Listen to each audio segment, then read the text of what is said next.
लो भाई, हरियाणा सरकार की 3 बड़ी घोषणा। भाई सब माफ बिना बीपीएल का भी। 4 नवंबर 2025 बड़ी घोषणा मुख्यमंत्री जी की। लाइव कैबिनेट मीटिंग के बाद होगी घोषणा। तो सारे बहन और भाइया ने काके ताऊ ने मर्द वीर और लुगैया ने आपके अपने राजकीय हाथ जोड़कर राम राम। साथियों जान लो, मुख्यमंत्री जी ने लाइव आकर, चाहे वो बीपीएल कार्ड धारक हो या बगैर बीपीएल, कैबिनेट के बाद जो घोषणा की है वो सब इस प्रकार से हैं, जिसमें सबसे पहले जो 1984 के सिख दंगों में पीड़ित परिवारों के सदस्यों को हमने नौकरी देने की, एक परिवार के एक सदस्य को नौकरी देने की बात कही थी। हम सब जानते भी हैं कि आदरणीय नरेंद्र मोदी जी के नेतृत्व में हमारी सरकार ने 1984 के सिख विरोधी दंगों के पीड़ित परिवारों के दर्द को समझते हुए उनके परिवार के एक सदस्य को रोजगार प्रदान करने का हमने निर्णय किया था।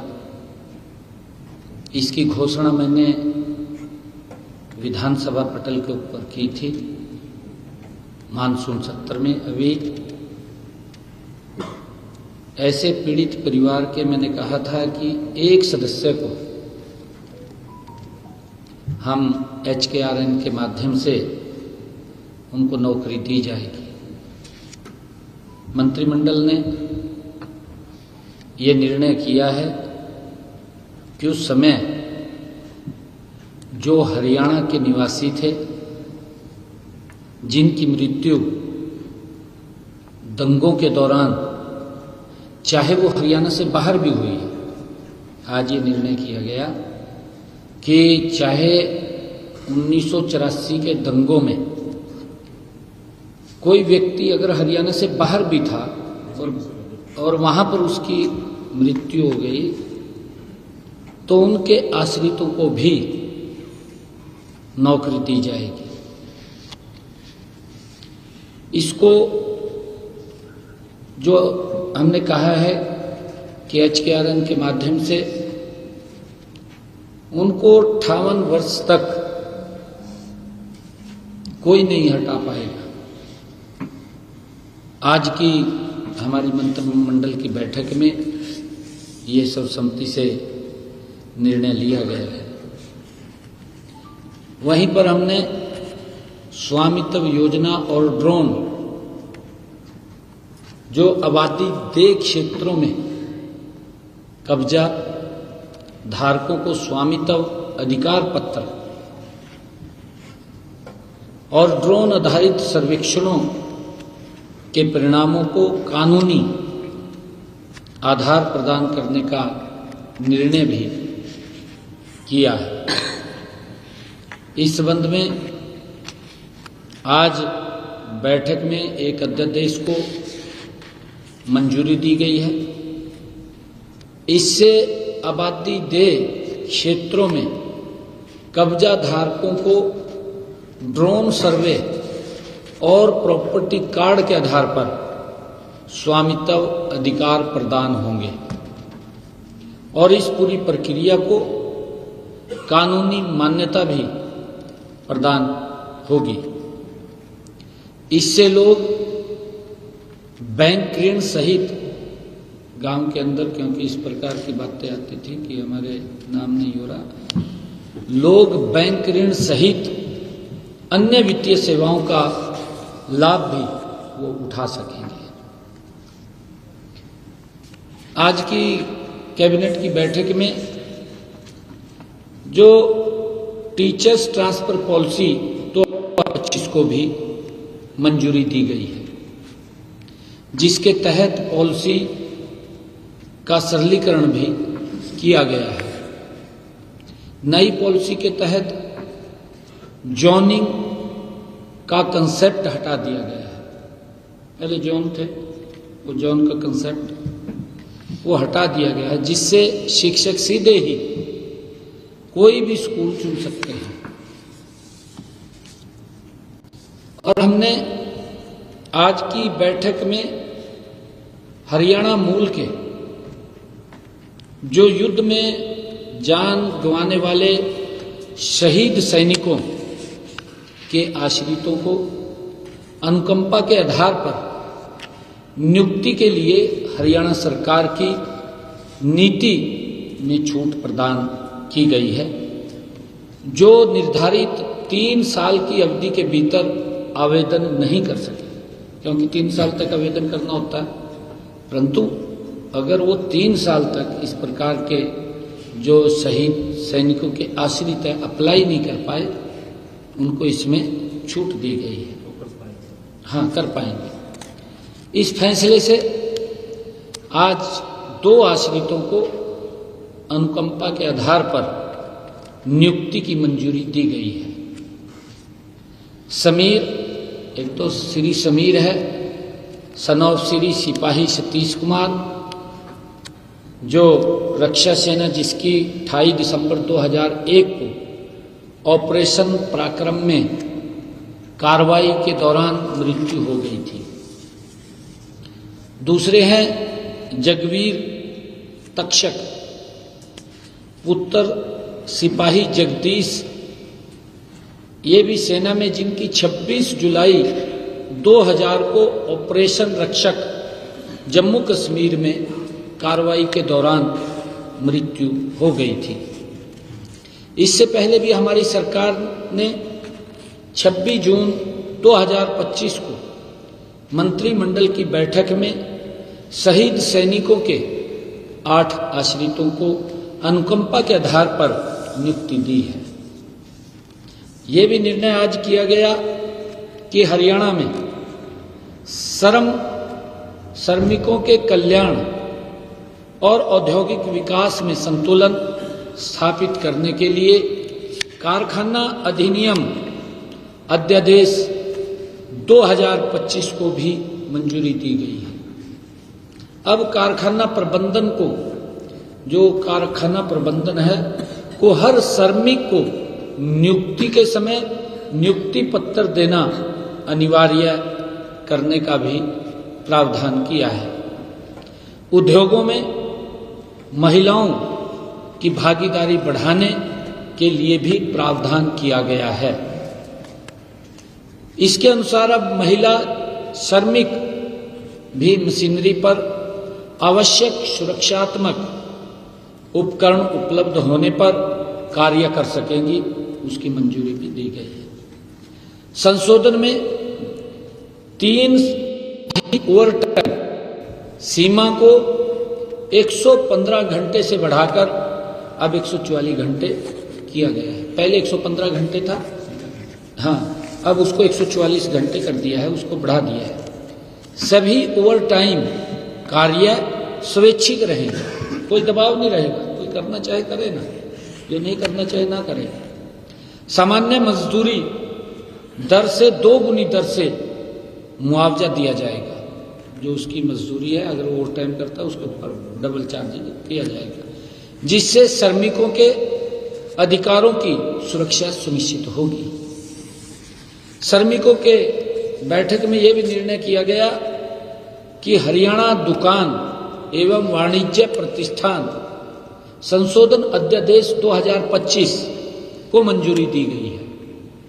संशोधन के तहत 20 से कम कर्मचारी वाले प्रतिष्ठान दुकान पर हरियाणा दुकान एवं वाणिज्य प्रतिष्ठान लागू नहीं होंगे, उससे छूट दी गई कि 20 से कम अगर किसी दुकान पे वर्कर्स काम कर रहे हैं तो उसको रजिस्ट्रेशन की आवश्यकता नहीं है। पंजीकरण, संशोधन और अन्य कार्य पूरी तरह से एक ऑनलाइन पोर्टल के माध्यम से होंगे, ये भी निर्णय किया गया है। और क्रिमिनल प्रोविजन को भी हटा दिया गया है। सभी कर्मचारियों को आइडेंटिटी कार्ड, अपॉइंटमेंट लेटर दिए जाएंगे। आइडेंटिटी कार्ड भी होगा हर कर्मचारी का, अपॉइंटमेंट लेटर भी उसको दिया जाएगा। ये भी निर्णय आज किया गया है बैठक में कि पंजाब ग्राम श्यामलात भूमि नियमों में संशोधन को भी मंजूरी दी।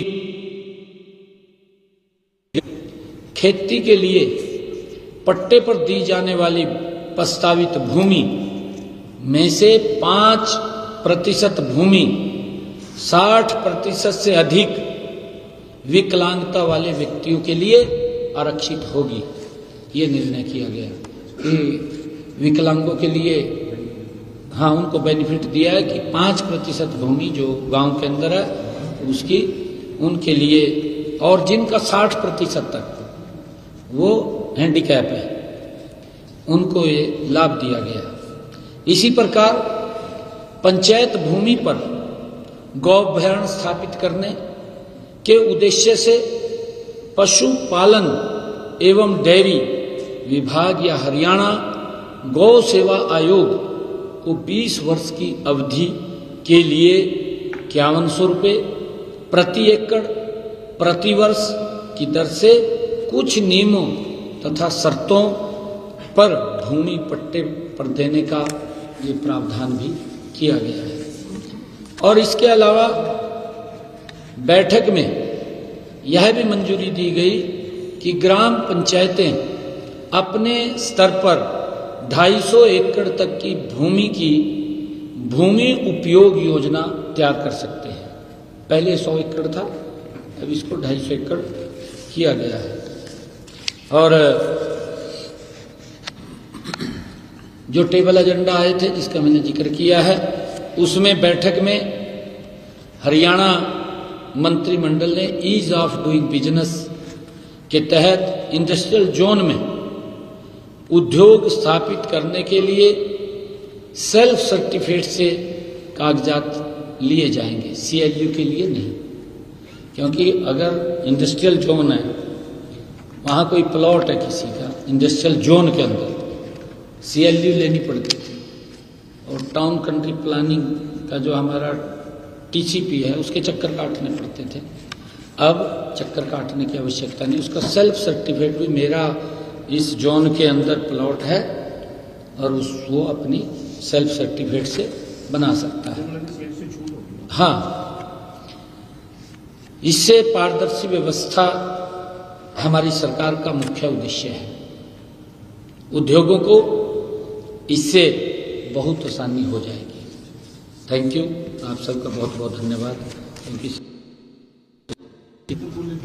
हैं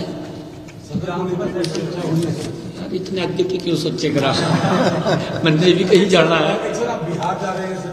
वो बता दूंगा मैं, आज शाम को चला जाऊंगा। ये जो 2 एजेंडा एक मॉडर्न ट्रांसपोर्ट पॉलिसी की एजेंडा था, मॉडर्न ट्रांसपोर्ट, एक तो चीजें ट्रांसपोर्ट, एक मॉडर्न ट्रांसपोर्ट, वो एजेंडा पास हो गई। दोनों जो लोग उसमें हरियाणा में थे, निवासी हरियाणा के, ये लोग अब कहीं बाहर बस गए हैं, तो अब युवराज नागरिक 1984 का जिसका डोमिसाइल होगा, 1984 का जिसका डोमिसाइल होगा उसको लो। किफायती आवास योजना का भी इसमें एक एजेंडा था, उसका उसमें कुछ किफायती आवास अफोर्डेबल हाउसिंग वाला सर हम प्रेस नोट जारी कर रहे हैं। वो बता देंगे। संदीप जाखड़ ने जो सुसाइड किया था उसके परिवार को भी वायदा किया था उसकी पत्नी को नौकरी देने के लिए, उस पर भी कोई चर्चा है, कोई बात नहीं किसी तरीके की?